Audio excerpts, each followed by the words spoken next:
कई बच्चों ने पितरों से संबंधित बहुत सारे प्रश्न हमसे पूछे हैं, जैसे कि क्या पितरों की जो पूजा है वो महिलाएं नहीं कर सकती? क्या पितरों को भोग महिलाएं नहीं लगा सकती? क्या पितरों का स्थान घर में बनाना चाहिए या फिर नहीं बनाना चाहिए? इससे क्या प्रभाव पड़ता है? इससे क्या फ़ायदा और क्या नुकसान होता है? क्या पितरों की पूजा अमावस्या पर ही करनी चाहिए या किसी और दिन नहीं कर सकते? तो पितरों से जुड़े बहुत से प्रश्न हैं। तो आज की वीडियो में मैं आपको पितरों से संबंधित जितने प्रश्न हैं उन सब प्रश्नों का उत्तर देने की कोशिश करूंगा जितने इस वीडियो में आएंगे। ज़्यादा लंबी वीडियो बनाने की कोशिश मैं नहीं करूंगा क्योंकि बहुत लंबी वीडियो बन जाती है। इसका अगर हो सका तो पार्ट 2 भी मैं बना दूंगा ताकि आपको सारे प्रश्नों के उत्तर मिल जाए। तो सबसे पहले पितृ कौन होते हैं? देखिए, पितृ होते हैं जो आपके बड़े बुजुर्ग, हमारे जो बड़े बुजुर्ग होते हैं, हमारे पापा दादा जो इस संसार में नहीं हैं, इस दुनिया में नहीं हैं, स्वर्ग से धार गए हैं, उन्हें हम अपने पितृ कह देते हैं।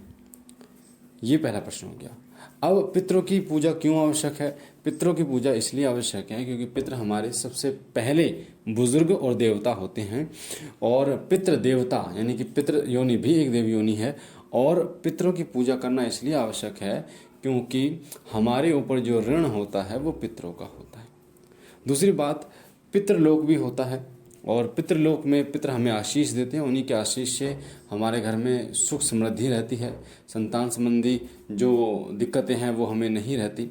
साथ ही पैसे संबंधी जो दिक्कतें हैं, कर्ज वगैरह चढ़ जाता, वो नहीं रहता। वो हर संभव प्रयास करते हैं हमारी रक्षा के लिए। वो हर संभव प्रयास करते हैं कि हमें कोई दिक्कत ना हो, और इसलिए वो हमारे हर पल साथ रहते हैं, हमारे कार्यों को बनाते हैं। जिस तरीके से एक पिता एक माता अपने बच्चों की जीते जी जितनी ख्याल रखती है, उसी तरीके से हमारे पितृ मरने के बाद भी हमारा ध्यान रखते हैं, अगर हम उनका मान सम्मान करते रहेंगे। चौथा अगला प्रश्न है कि क्या पितरों की पूजा महिलाएं नहीं कर सकती? देखिए, पितरों की पूजा महिलाएं कर सकती हैं, पर प्रायोरिटी पे आप रखिए कि आपके घर का कोई पुरुष हो वो आपके पितरों की पूजा करे। प्रायोरिटी पर ये रखिए कि आपके घर का कोई पुरुष जो है वो पितरों की पूजा करे। पर अगर किसी कारण ऐसा नहीं है तो कोई इतनी आफत नहीं आई कि जो महिलाएं हैं वो नहीं कर सकती। पर समझने वाली ये बात है कि कई बच्चियां गलती ये करती हैं कि जैसे वो बहू बनकर किसी के घर चली जाती हैं, शादी उनकी हो गई माता बहनों की, उसके बाद उन बहनों के पितृ जो है वो ससुराल वाले हैं, ना कि मायके वाले। मायके वाले उसके जो पिता हैं दादा हैं वो उनके लिए सम्मान्य हैं, पर जो उनके पितृ कहे जाएंगे वो उसके ससुराल वाले होंगे। जो उसका साथ देंगे वो उसके ससुराल वाले होंगे। तो वो जो बहू बन के गई है जिस अपने पति के घर में, उस घर के पितरों की पूजा करे, और ऐसा ना हो कि वो अपने मायके में आकर उन पितरों की पूजा करे जो उनके पापा दादा हैं। तो इस चीज़ का विशेष रूप से आपको ध्यान रखना है।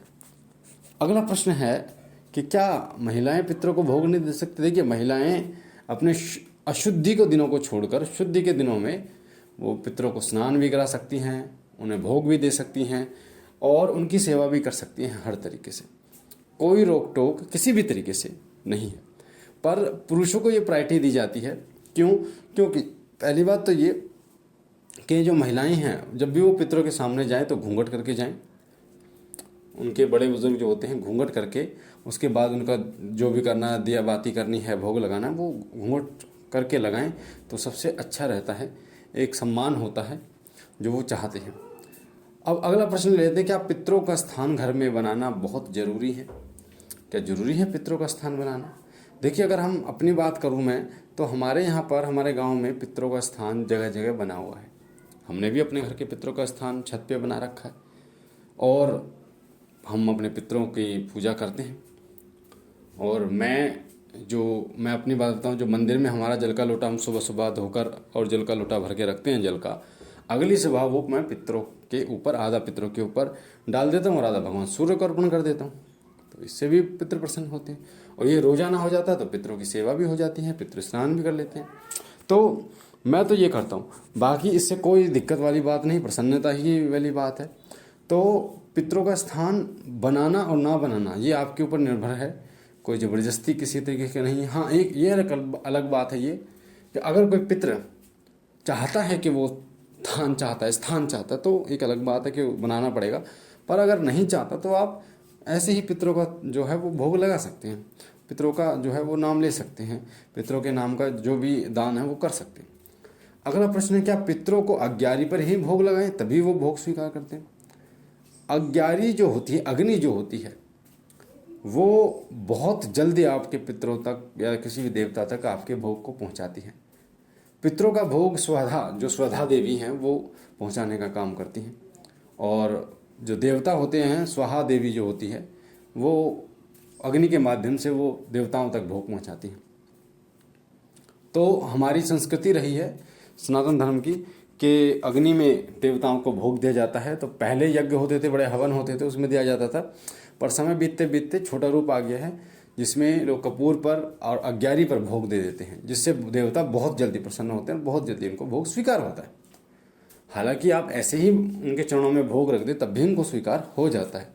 तो दोनों आप कर सकते हैं, पर अगर किसी को देवता जागृत करने हों जल्दी तो उसके लिए सबसे अच्छा है कि वो अग्नि में भोग दें, अग्यारी में भोग दें, कपूर में भोग दें, तो बहुत जल्दी जो है वो उन पर कृपा पितरों की जो है होती है। अब अगला प्रश्न है कि क्या पितरों की पूजा अमावस्या के दिन ही करनी जरूरी है या और दिन नहीं कर सकते? देखिए, पितरों की पूजा आप रोजाना कर सकते हो, कोई दिक्कत नहीं, कोई भी दिक्कत नहीं है, पर अमावस्या एक विशेष दिन होता है। जिस तरीके से भगवान शिव की पूजा रोजाना की जा सकती है, पर सोमवार उनका एक विशेष दिन होता है, सावन एक विशेष होता है, पूरे सावन में बाबा भोलेनाथ की पूजा चलती है, और दिन भी आप कर सकते हो, पर जो उनका एक विशेष दिन होता है, जिस दिन अमावस्या एक ऐसा समय है जिस समय पर पितर जो है वो पितृलोक से धरती लोक पर हमारे घरों में आते हैं भोजन के लिए। तो अगर जो अपने घर में पितरों का भोग निकालता है तो उसके लिए पितर प्रसन्न होकर जाते हैं, और जो नहीं निकालता दुखी होकर और जो है खाली पेट जाते हैं वो, तो श्राप देके जाते हैं। इसलिए पितरों का अमावस्या के दिन भोग जरूर लगाना चाहिए। क्या पितरों की सवारी, अगला प्रश्न है, पितरों की सवारी भी आती है? बिल्कुल आती है, पितरों की सवारी भी आती है आपके शरीर। कई लोग ये प्रश्न करते हैं कि गुरुजी पितरों की सवारी क्या लड़कियों में भी आ सकती है? लड़कियों में भी आ सकती है, आपकी बेटी में भी आ सकती है, आपकी बहू के अंदर भी आ सकती है, आप अगर पितर चाहें तो। इसमें कोई ऐसी बात नहीं कि उनके अंदर नहीं आ सकती पितरों की सवारी। अब अगला प्रश्न लेते हैं, क्या पितर जो है वो पूछा देते हैं? पूछा किसी के बारे में बताना, देखिए किसी के बारे में बताना, इसके आपको समझना होगा, कोई आत्मा जैसे होती है, पितर भी एक आत्मा होते हैं, कोई भी आत्मा है, किसी भी योनि की आत्मा है, ये पल भर में हज़ारों किलोमीटर दूर पहुंच सकती हैं और पल भर में आपके पास आ सकती हैं, क्योंकि ये वायु की और प्रकाश की गति से भागती हैं।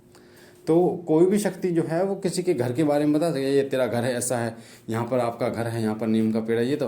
पर किसी के बीते काल के बारे में बताना, वो भी कुछ हद तक बता सकती है, पर भविष्य नहीं बता सकती, और सल्यूशन भी बता सकती हैं। पर संकट काटने की जो क्षमता है अगर उनके अंदर है तो वो काटेंगे, नहीं है तो नहीं काटेंगे। तो पितरों से संबंधित और भी बहुत से प्रश्न होंगे जो आपके दिमाग में होंगे, आप मुझे कमेंट करके बताइएगा, मैं उनका जवाब आपको जरूर दूंगा। बाकी मुझे आशा है जानकारी आपको अच्छी लगी होगी। पहली बार चैनल पे हैं तो चैनल को सब्सक्राइब कीजिए, शिव कृपा परिवार के साथ जुड़िए, हमारे साथ जुड़िए, इसमें आपका कोई पैसा नहीं लगता। अगर कोई प्रश्न पूछना चाहते हो तो टेलीग्राम ग्रुप का लिंक डिस्क्रिप्शन में है, आप टेलीग्राम ग्रुप से जुड़ सकते हैं। बाकी बाबा भोलेनाथ आप पर कृपा करें, आपके झोली भरे। हम मिलते हैं एक नई जानकारी के साथ।